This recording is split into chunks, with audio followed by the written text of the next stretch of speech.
Beruchim tiou ravotai. Excellente journée, des bonnes nouvelles. Baruch Hashem, tout va bien. Nous sommes aujourd'hui le 17 dans le mois de Shvat. 17 c'est Tov. Et comme vous savez qu'on est dans la semaine de Yitro, Yitro qui était non-juif, quel mérite il avait pour avoir d'abord une paracha qu'elle porte son nom, et en plus les 10 commandements et beaucoup des messages dans sa paracha. Alors, la Gemara, dans le Talmud Sanhedrin, page 94, elle nous répond, elle nous dit, vous savez qui était le premier dans le monde à nous apprendre qu'il faut dire toujours Baruch Hashem. Qui était le premier de dire ces deux mots-là? Baruch Hashem, Yitro. La Gemara même, elle s'étonne, quoi? Pendant toute la sortie d'Égypte, tout ce qui s'est passé, il n'y en avait pas un juif qui a su dire Baruch Hashem, soit-il béni le nom de Dieu, que Yitro était le premier à nous enseigner ça. Il y a un livre qui s'appelle Be'er Yosef, a été écrit par un rabbin, Rabbi Yosef Salonter. Et lui répond, il dit, regardez comment c'est beau ce message. Que c'est vrai qu'on a chanté quand on est sorti d'Égypte, la Shira, mais c'était un merci général. En exemple, quelqu'un qui l'a invité, et il va dire, waouh, le plat était extraordinaire, l'accueil, la nappe, tout ça c'est très beau. Mais tant qu'il n'a pas dit merci pour ce que vous avez fait, il a juste glorifié, on peut dire comme ça en français, tout ce qu'il y a autour de lui.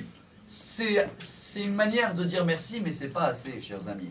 Quand on est sorti d'Égypte, on a chanté Dieu, comment c'est beau, les Égyptiens, ils sont noyés.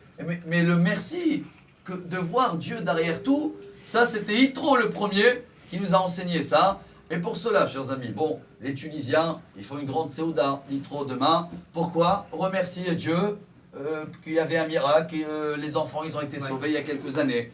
Mais je crois que mon cher Rabbeinu, il a appris de son beau-père. Et c'est pour ça que dans la paracha, quand Akadosh Baruch Hu a donné les 10 commandements, c'est marqué Vechol ha'am roim et takolot. Tout le monde, ils ont vu les voix, ils ont écouté les messages. Alors le Midrash dit comment? Il y avait des handicapés en Égypte avec l'esclavage. Ah, le Midrash répond que Dieu a guéri tout le monde. Pourquoi? Il ne fallait pas quelqu'un qui l'écoute pas bien hein, et un jour il va voler. On lui dit pourquoi tu as volé? Il a dit j'ai pas attendu. Donc tout le monde a été guéri. Le seul qui n'a pas été guéri, c'est Moshe Rabbeinu. Il a gardé le bégaiement. Et on a parlé de ça, je crois que c'est beau de le répéter et de terminer avec Gaon de Vilna. Pourquoi il a gardé le bégaiement? Pour se rappeler que Hachem il a sauvé quand il était enfant, avec le charbon, regardez le Midrash qu'il a mis dans la bouche. Et grâce à ça, Pharaon il a dit bon celui-là il n'est pas intelligent, je vais le garder quand même.